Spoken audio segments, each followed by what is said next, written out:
So Stage 5 of Sparkster is honestly my least favorite of the bunch. It's not all bad, it's just not as good as the other stages, and really that's a testament to how good Sparkster is. This level does have its obnoxious moments, though. These mech guys will keep spawning, so just move forward quickly, and before you know it, you're past all that, and you're entering a big pyramid. Pyramids are usually full of dangerous traps, and this one is no exception.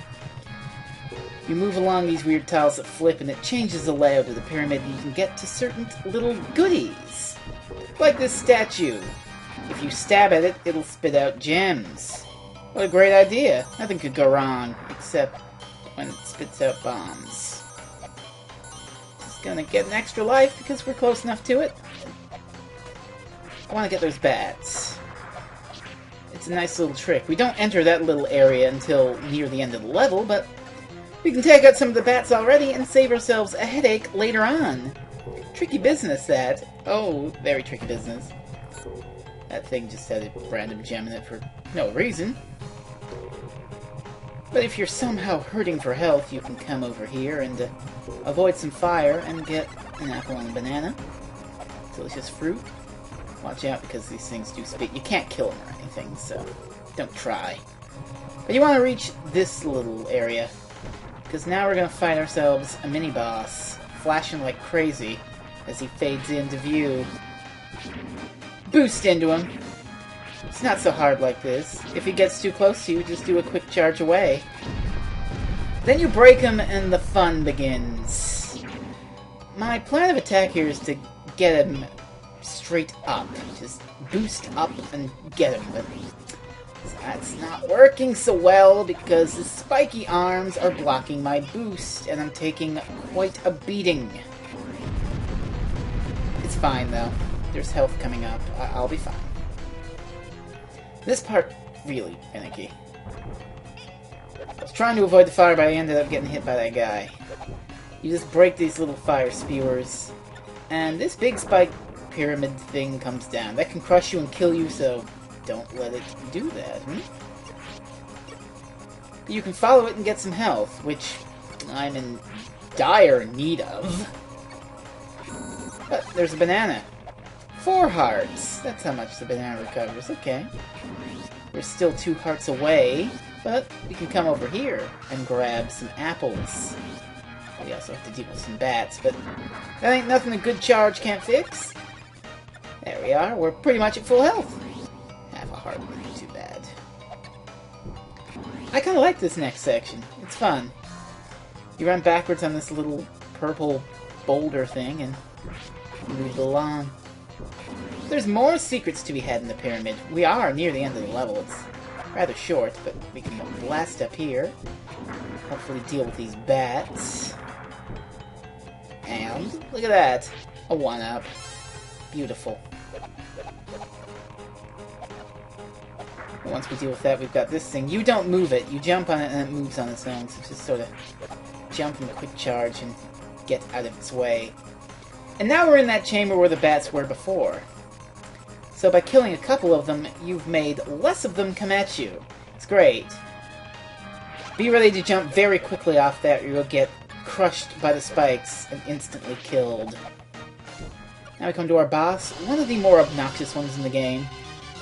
This serpentine dragon sort of thing. Stab him in the head. Don't stab his body. You gotta stab him in the head.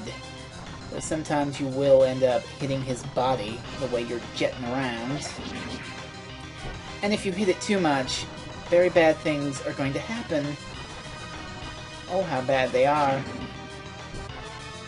But I basically just like to tank this guy. Oh.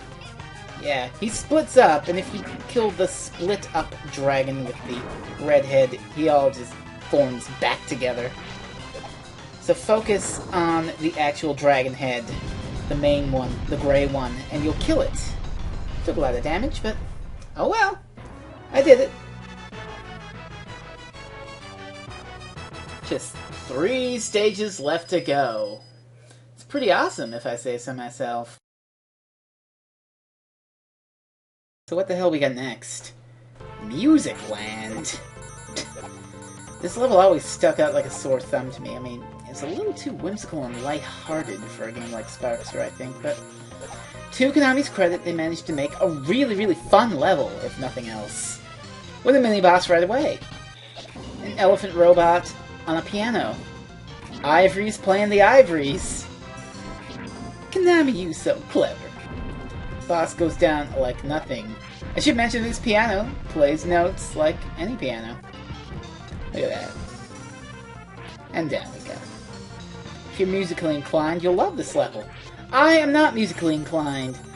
I couldn't tell you a 12/8 time from an ABBA song melody thing. I don't even know how to finish that analogy. That's how little I know about music. All I know is I'm an opossum with a rocket pack slicing at wolf bugs while bouncing on giant drums. This doesn't make a lick of sense, but it's a video game and it's freaking awesome, so roll with it and have fun because video games. I love that noise. Pound them drums, Sparkster. Bang on the drum all day. Music Land is, if nothing else, really, really fun. And it's also got a lot of variety to it, too. And teleports. From here on, we have some branching paths. I'm going to take the top path because that's what I'm used to. It's a little easier to go through. And we've got marching band wolves bursting out of saxophones or trombones or some sort of phone instrument you blow in, a French horn. I'm not musically inclined at all. I don't know. But it's neat. These guys can be a little tricky. They like to jump sometimes, but just turn around and give them a good slice, and you'll slice off those marching band uniforms. That's right. Go play the clarinet or something, you stupid army guys. Don't come at me like that. I'll wreck you. Now these things are just glowing. Who's playing them? Are giants playing the stage theme here? I don't know. But this section, I don't like it. These symbols close in. I guess you're supposed to jump from them and find the timing, but the hell with that. I'm just gonna do this and blast right on through and ignore the entire thing. Because I can. Oh good, another extra life. Gotta get all the lives you can, because the last few stages of this game can be tricky. Pretty tricky. But you'll see those later on, but here's the final section of Music Land, and the branching paths are really crazy here. You've got lots of ways you can go and get blown up in. But we're going to take the way I'm used to. More of the same. Wolves, drums, pounding. It's neat. The next section over there has music notes that fall down and explode on you. The one after that, bubbles that you jump in and that move across spikes. Kinda interesting, but I'm not that good at them, and I want to conserve my health for the upcoming boss fight. Which is right now, incidentally. Who's going to be the boss of Music Land? Well, whoever they are, they're playing the organ rather suavely. Oh my goodness, it's Axel Gear, and he's kidnapped the princess and tied her up, and he's playing the organ like he's the fucking Phantom of the Opera. So, our fight with Axel Gear. You're essentially fighting your doppelganger, your evil twin. He can do just about everything you can do. In fact, he can do everything you can do. And a little more. So how do you best this guy? You boost into him and you quick charge the hell away so he doesn't wreck you. And keep doing that. He's got all your attacks. He's got the spin, he's got the sword swipe, he's got the boost. He even has a kick. I don't have no kick. Axel Gear, you fighting dirty, but I boosted the hell out of you and... Oh, you son of a bitch! Take off with the princess, would you? I got annoyed at you, Axel Gear. I'm gonna get you!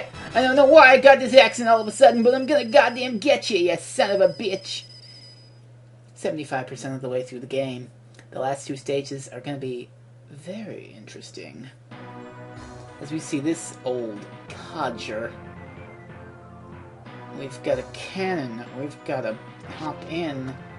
Things are gonna happen. Oh boy. Well, next time on Let's Play Sparkster, Space!